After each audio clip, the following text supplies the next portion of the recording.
and welcome to the Beginner's Handbook. I'm Jordan. I'm Jamie. And in this episode, we're really just talking about, well, it's going to be New Year's very shortly, and we'll either do this right before New Year's or New Year's. We've not actually planned it yet, but it'll be around New Year's, if not on the day. That's been now 2 years. Well, maybe not 2 years on the date, but this is the second year we're going into now that we've been doing the podcast. So, can't believe it. It's that many. It's been a long time. About a year and a half since we actually maybe started. Yeah, so it's going to be roughly that sort of time period, give or take. And we kind of started towards the end of, would that be 2022? Yeah, it was something like that, yeah. So it's been a while. A shocking failure to do a bit of maths there. Wait a minute, subtract 1 from the current year, what does that make it? And anyway, that embarrassing bit aside, yeah, so it's kind of halfway through towards the end of 2022, and we've still managed to make it to this point, and nobody's cried yet. Yeah, not yet. So there's still time. There's still another 6 months before we hit the actual 2-year mark. So yeah, I mean, really, last year we did a year in review. But I mean, we probably our format's been changing up, and to be honest, it's almost a wee bit of a retrospective. But we're going to be talking about some of the games that we've been playing, maybe some of the favourites we've had, and there's a few things I would like to do in the coming year, so maybe talk about that too, and maybe if nothing else, it might put your attention onto something that might be quite good for your group, maybe a game you didn't think you would try. It's worth just hearing about it. Most games I try are through people that play different games than me. And I've got to play a lot of really awesome stuff because of it. So yeah, we'll tie it off with a little. So I've got some new games resolutions that I would like to make for next year. We'll go into that later. But anyway, so that'll be the cover, or the main topics covered in this episode. And what we usually do is we ask yourselves who are listening and or watching a question or something, and this time we're going to be asking you, what is it you've been doing this year? What have you been running as a GM? What have you been playing as a player? And what would you like to do maybe in the coming year? We'd love to hear some of the ideas that people might have. Recently I was asked to go to a Vampire the Masquerade LARP, which is not actually my thing, but you never know, maybe I'll give it a go and just see what the whole stick's about, because the guy was very passionate about it. So that'll be maybe one of the things I do next year. So I'm curious about what you guys will do. What will you be doing? No, it's not. Yeah, what will you be doing next year game wise? What would you like to do? What would I like to do next year game wise? Just try to find a path through all the different ideas that are out there, I think, which is maybe a slight joke there. But yeah, I mean, there's different things we've talked about doing. Next year I would actually like to run some more stuff, since I've not really done that, or done much of that. So like to go into that. Not really sure what with. I've got something stacked waiting there, which is my own little idea for a Cthulhu adventure, which has been sitting there for a while and not got around to doing it. So I'll tick that off the list, and something else, but I don't know what something else will be. And if you've never worked it out, Pathfinder. Pathfinder's been on the cards for a while and it's still not happened. What's that all about? I don't know, man. Ask the group. That's not me. So that's something I would like to do as well, because it's something I've ran it for others a few times as well. We've not finished it because we never intended to run through the whole thing in one sitting or anything with the other guys. It was just to see if they liked the system, I think, mostly, because we tried it first. Just I wanted to make sure that we were all right with the rules and it wasn't too much, because it's more complicated than D&D 5e. So I was a bit like, I could convert stuff like monster stats if I needed to. So it was more just to explore that. I'd seen a meme about something to do with coming back to games for months at a time. That was perfect. And I forgot to save it, and literally I was kicking myself because I wanted to send it to you. But yeah, so yeah, well, in terms of what we actually have played this year, we've actually had a decent variety of games. I mean, we've been talking to one of the group, the mutual group that Jamie and I share. We've been, or at least I've been encouraging the idea of like switching between games. Maybe not like every week, because it maybe gets too much switching, but certainly doing a handful of games 3 to 6 weeks is probably my sweet spot of like, that's enough. 6 weeks of one game is probably enough for me. because I've got other things I might need to miss a game for or whatever, and it just means I'm not breaking up somebody's nice narrative. But we've not really been doing that yet, but we've had periods of trying different stuff. Maybe we wanted to retire our big dwarf game for a bit and tried new things. We've actually been able to do that. And we've done actually a couple of really cool games. I think we were doing the dwarf game the first half of the year, weren't we? I'm sure we were. Maybe a bit. Let me think. It's hard to remember actually. Yeah, I think our year's kind of been split up into. Did I do Alien in that this year? Is that this year? Well, it must be longer than that because it's been 6 months since we played Pathfinder. Yeah, I think. Well, I was going to say I think it's basically the year's been split up into kind of quarters roughly. So we done whatever we done at the start of the year, and then we done a wee bit of the dwarf and some more other bits and pieces, a wee bit of the dwarf. In fact, no, would that be right? It probably is, yeah. Maybe the year was split into fifths, going back to that, or whatever it was. But basically, we've chopped and changed, and we've done the dwarf campaign definitely twice, two blocks of it, possibly 3 blocks. But we've kind of flipped and we've flopped more this year, whereas the year before, although we did swap games out, it was kind of we did less games, maybe between 2 or 3, and the periods of time that we done the dwarf game was a lot longer. So that was maybe, rather than 3 to 6 weeks, it was maybe kind of 8 weeks being a short stint that year, up to kind of 12 weeks, I think I would say. Well, there was a one shot, was that not this year or end of last year? Was I think it was a one shot became 9 or to 12 games or something. I remember that. But yeah, so we've actually had a good variety, which I think in the past we've not really, because we really started off playing D&D, and we started with none of us, I don't think, ever thought it would be a 2+ year campaign about dwarves and that. But I think there was one year we played probably exclusively, that's probably COVID actually, where we played just that. But this year we've had a lot. We've had that. I got to run Alien, Warhammer Wrath and Glory. We did the Nazi Bikers game. Actually, that was cool. That's a Call of Cthulhu game in the Grindhouse collection. We've not done Morkborg, have we? I've done it. Maybe no. Right, it's other people then. But yeah, I've got a chance to play Delta Green, which is love Delta Green. I love the game that we played. That's the one that I've spoken about before, I think. Yeah. It's like we played it for 6 weeks. Bloody awesome! It was so good. I can't. There's a lot. Trail of Cthulhu. We got to play some of that recently.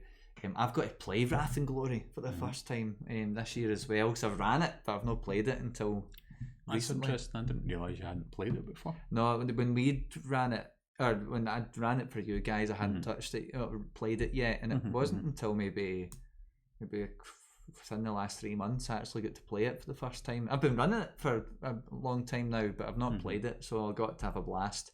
Turned my role-playing game character into who was an Ogren, turned him into a character in Darktide, for those who play the Darktide game. He's got the same slab shield and grenade gauntlet and stuff. It's awesome.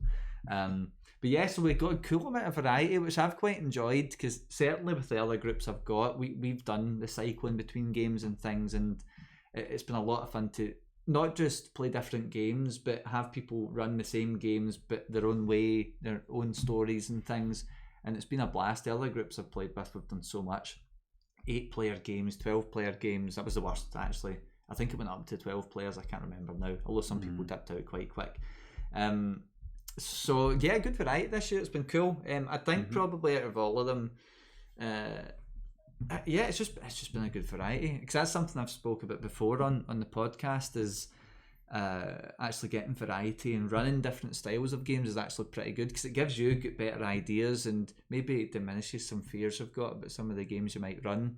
I've definitely stopped over prepping for games. I barely have time to prep normally, but I've not worried about that anymore. I usually have the main story. I know the material enough to be able to wing it if I need to. And yeah, just I think variety is great. Have you had a particular game you've enjoyed? Well, rather than one I've particularly enjoyed, I'll throw or disliked. Oh no, there's a list of them. No, Alien, Wrath and Glory. Well, You're fired. Talking about them, but my biggest surprise of this year, and probably it's the game I've enjoyed the most because I wasn't expecting to enjoy it, was Warhammer. I think so, yeah. Because it wasn't like, I mean, I knew that because I'd spoke to you before about it, and I'd said to Jamie, I've said this 1,000 times, but I said to you about, if you aren't interested, you don't have to play it. I won't be offended if you want to just watch whatever. It doesn't matter. Because then if you despite the fact you just threatened to fire me about 5 minutes ago. Oh no, that was just a jest. Yeah, like, because even if you decided to watch the first one and maybe play it, because I do this with guys on Friday nights. We've had our Friday night groups like doubled in size, I think, in just this year alone. But a lot of the time there's people that come in and they're a bit nervous of playing, because some guys do voices, some guys go nuts in the game, and I get them to watch, and then they might join next time, and that's cool. But you jumped straight in, and I wasn't throwing you any bones either. I was trying to explain, people that know Warhammer know it's intense, there's a lot of lore. You could literally probably describe what's going on for half the night, and I really wanted to avoid that, so I tried to bring stuff up as required. I think I threw you in to do some prayer to the Omnissiah. It doesn't even know what the Omnissiah is, at the time, and but it was a good game. Don't. Still, I said it was basically as a god emperor. Space Jesus. Yeah, it's not, but it doesn't matter. But yeah, it was a good game. That was one of my funnest games I've run. People getting triggered that are watching and listening to this now, just in the comments. I know it. I know they're different, but it's not worth doing a lore video. Go watch Bricky or something if you want to do that. But yeah, that's probably one of the things I enjoyed, because I love that game a lot, though. I've ran it a lot. That's probably the game I've had them. I'd say the games that I've enjoyed the most. I mean, to be fair, I've run them. I'm not trying to be biased, right? But it's just because I like the games, though, and I've maybe played them separately now, and I can still say it as a player. But Wrath and Glory is a blast. I play that with family, and every game has been a riot. Every single game. Alien, I've ran. I'm sure we took a break. Me and the Friday night guys went for 6 months, and we tied it off earlier this year. But then we've played it, and I've ran it for somebody else as well. I love Alien, the Alien RPG, the Chariot of the Gods game. So much fun. Those two have probably been the most fun. And for ones that was maybe less campaign heavy, maybe one shots and stuff, I've loved Morkborg. I had a total blast with that. I've ran it several times this year with different, several times with a few different groups. So it's been a lot of games I've done of it, and every time's been a blast as well. For one shots and horrible stuff, Morkborg's been a riot. Cyborgs and that's been good, but I've not ran that to the same degree as Morkborg and Alien and things. But that's the stuff I've probably enjoyed the most. Just a riot, really fun. Yeah. What about your biggest surprise of the year? I wonder. I would probably. There's nothing that I've played that I was surprised I enjoyed. Like, to be honest, I'm now, because of time and stuff, if there's a game I'm just simply not interested in, I'll just say it. If it's our group, I will say things like, just go ahead, I'm not that bothered. I'll try anything pretty much, but just if I'm really not interested in it, I wouldn't bother. I would maybe say, not so much because of the story, but more so because I was happy just to try out something different with the D&D system. Was we played, it was some homebrewed rule system called 5e, Freeform 5e, I think it's called. Yeah. And it came out of the whole, so OGL this year, was that this year? That was this year, and that was... God, that's been a long year, man. Maybe a couple of months ago we finished, so we would have picked that up. Oh God, maybe a couple of months before that, so it's only kind of 4 or 5 months. 9 weeks that one, I think, roughly. But the OGL, I mean, it did shake things up a bit. It's good to see how, I think, Wizards of the Coast there is things getting done differently. I think it was overall a positive thing. But one of the things I liked about it is, as much as I like 5e, I don't find it for me the most engaging for combat, particularly at higher levels, and we've spoken about this loads, so I won't go into it. But Freeform 5e was nice to get the same sort of feeling and atmosphere of that game, but just give it combat was probably the same, but leveling was done a lot differently, and for somebody like me, I actually think I preferred it quite a bit. It's actually, for those who have no Wrath and Glory, you tend to get your XP points and you spend them getting stuff. And Freeform 5e is like, if you want your stat boosts and your proficiencies and expertise, you're spending your XP for all of that. And basically buy what you want. If you've got enough XP for it, you can get that skill. If the long and short of it, there's caveats here and there, but that's the long and short. And I liked that because it let us build a character that we're actually interested in playing from the start. Even if you're a bit limited, it still lets you do that, and I enjoyed that aspect about it. It made combat a bit scarier too, because our hit points were not great. You don't get like your D12 for barbarians. I think you just buy a flat, is it 5 HP increase or something? So you cash in the XP, and you're always going up in the same increments as everybody else when it comes to hit points and things. For anyone who is thinking about trying it, I found it a bit kind of hit and miss for what I was wanting to do, because when we done it, we were, the sort of sell point of the game was we were all wizards at a wizarding college that had no basis in the realm of Harry Potter for any lawyers from Warner Bros. Or J.K. Rowling's mob listening, and that's basically the start point and how we went from there. And I found that, as a wizard, because that was kind of what we were basing the class on, I found that there wasn't a huge amount to take from the other classes to kind of add into it, because just because of the way it was. Whereas if you were, again, kind of basing it off a barbarian or fighter or whatever, I found just from having a quick read through that there was probably more flexibility with what you could take and borrow and bolt on. So just for anybody who's thinking about giving it a look, it's maybe a bit hit and miss depending on what you want to do. Yeah, it's worth it because it's not a big document. What I liked is we could make characters and get into it, and that's like Wrath and Glory. Weirdly, very different game, way more complicated, but it's got the same framework for it. It's like you want a character, if you want to be tier 3, you've got 300 XP. Now go buy what you want. You can buy tier 1 and ascend them, or get something beefy at tier 3 like a Space Marine. And I like that because it means that you can cherry pick what you're after. Maybe you could argue there's less progression available and stuff, but I mean, that, to be fair, the Freeform 5e thing was done, as far as I'm concerned, in response to the OGL, and basically wanting to like boycott 5e but still play 5e without reading the rules and stuff. And anyway, I think it was it was a surprise, because I thought for what it was worth, like a shorter term game, it worked reasonably well.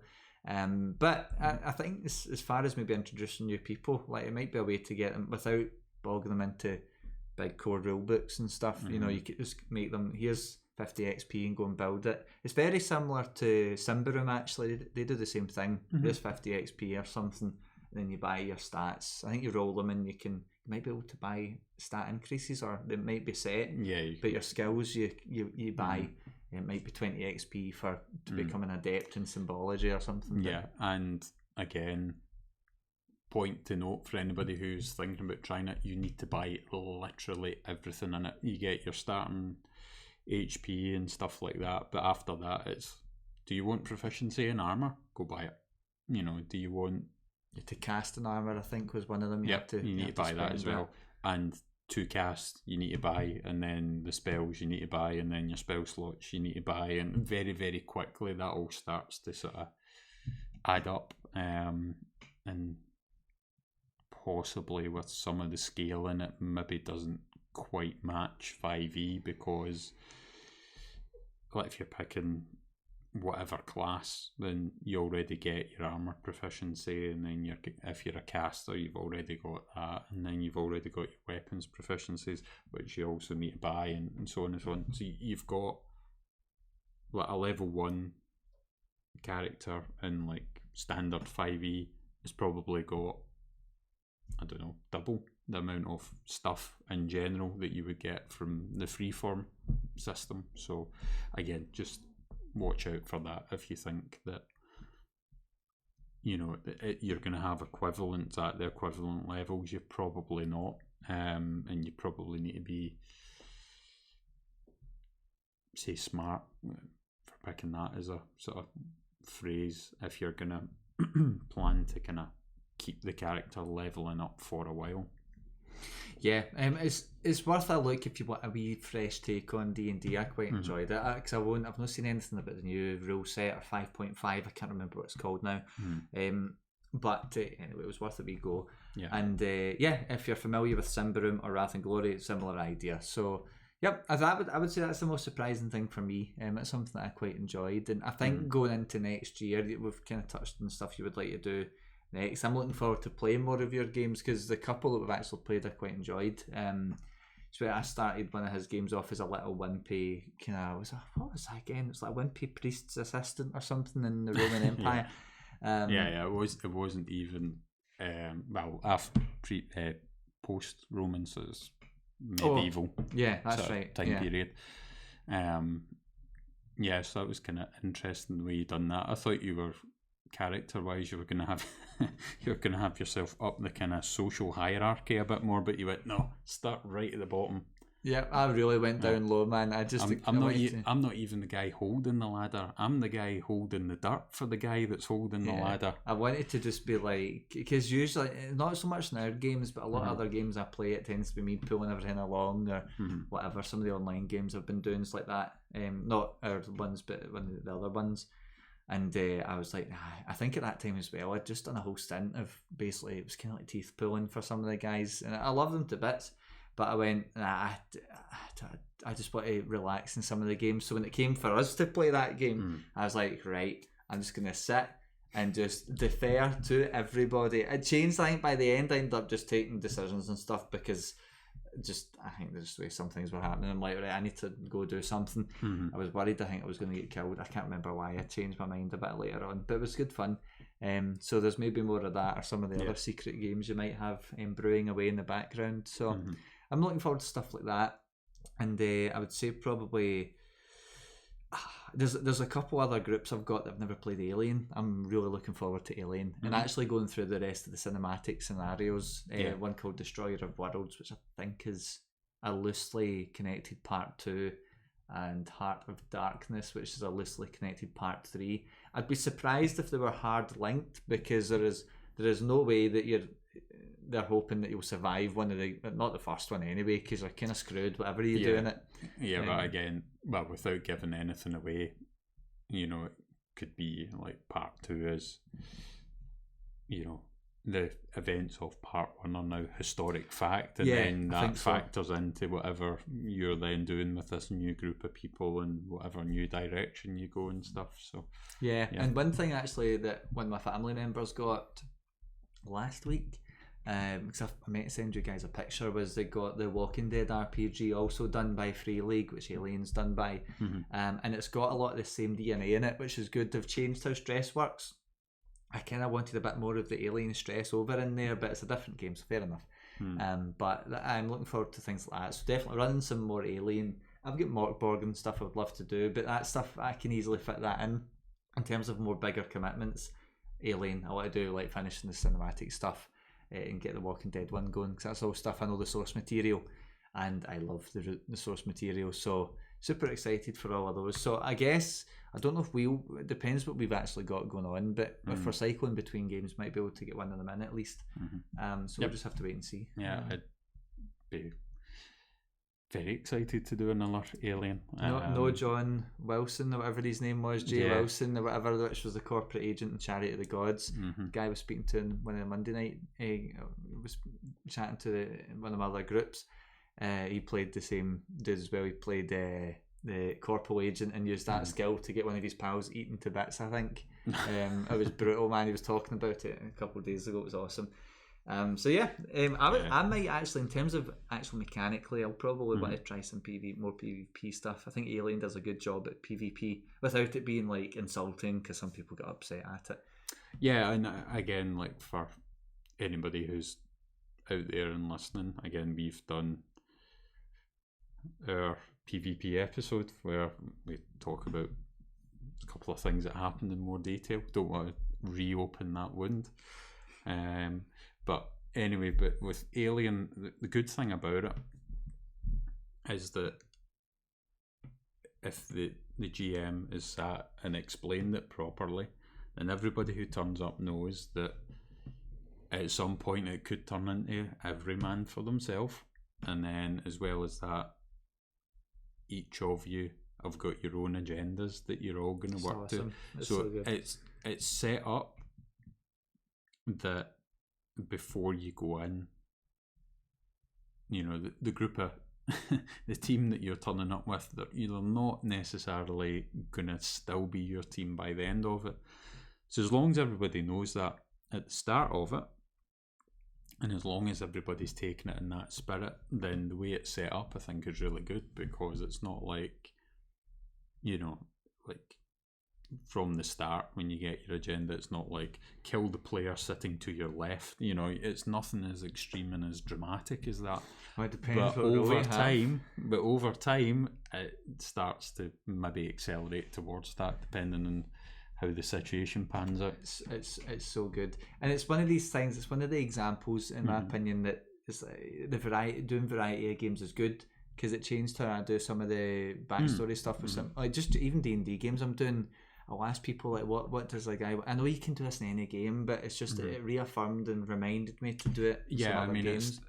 It's the thing that you and I might talk about that and go, yeah, it's a good idea or whatever, but when it's actually physically written down and you need to sit and read through it, and somebody's got it kind of point by point what you're supposed to do, it's bizarre how something like that can make it kind of sink in a lot better than a conversation or like your memory. If you were at a game and somebody done that with you, it's amazing how easy it is for that to disappear versus the bit of paper that you sit and you work your way through, or weirdly, you know, like the kind of psychological thing of that, you know, that it's something that's been published, so you instantly treat it with like I've just spent money on this. Yeah, this must be true, and if it's not true, I don't care. I'm gonna make it work anyway.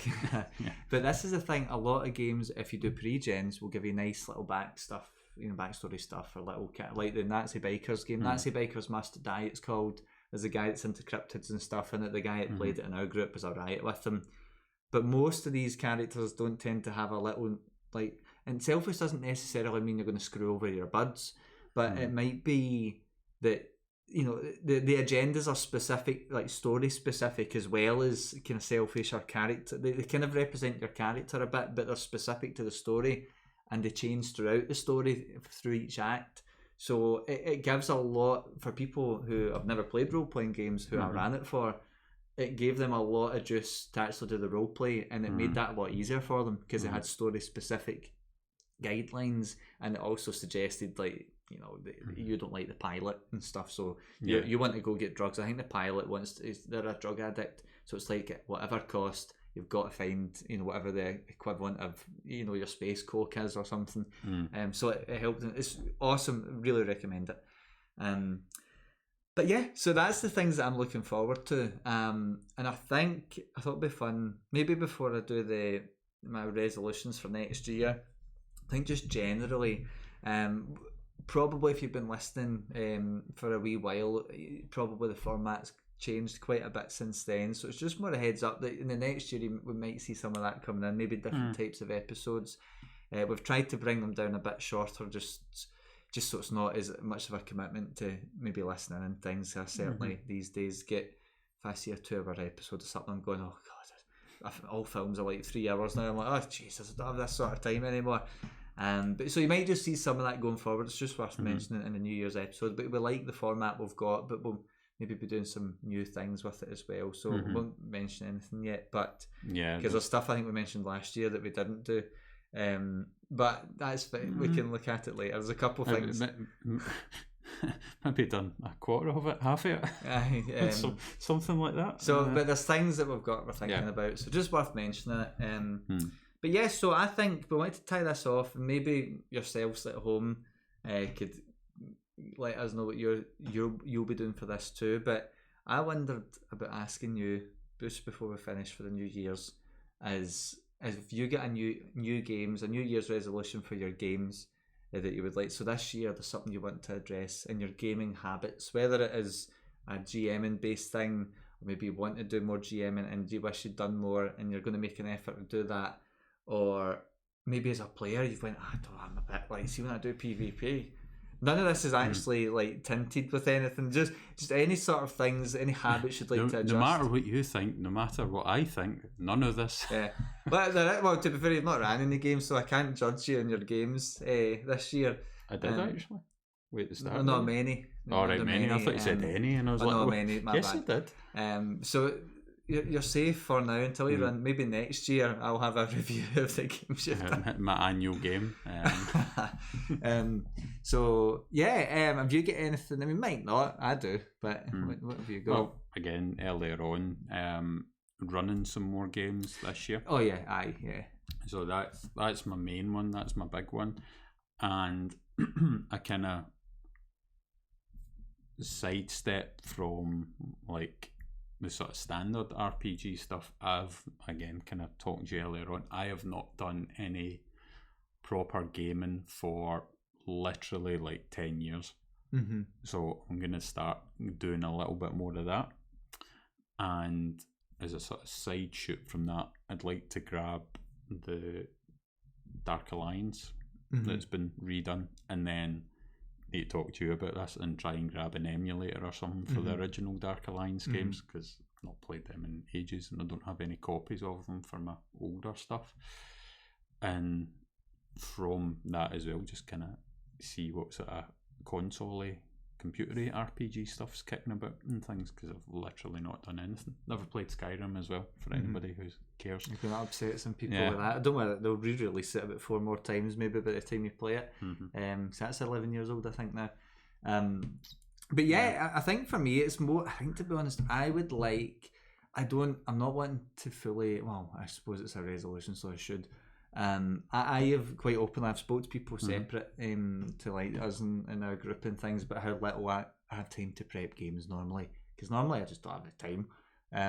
When we did Warhammer, I tried, because that was another game. Warhammer was like delayed way longer. It was supposed to start sooner, and I think I said finish your one shot to somebody, and then it went on for several weeks, and it meant the whole idea was like, do that because I'm thinking I'm running this same game for a different group. So I'm like, if you do your one shot, I can line up both our games in the week and stuff, and that means I could invest the time into prep and stuff. But it just got to a point where I couldn't line games up and stuff.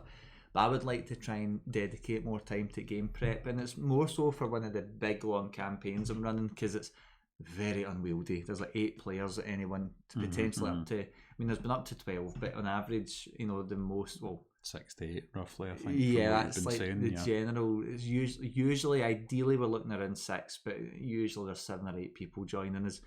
I would like to be able to, I think as a GM, it's almost like the GM bookkeeping. I like to do a bit of that. I don't like sitting and spending loads of time prepping, because I feel like it's a bit of a lost cause Kills sometimes. The passion of it. Yeah, and then they don't do it anyway. Players barely touch their stuff, in my experience.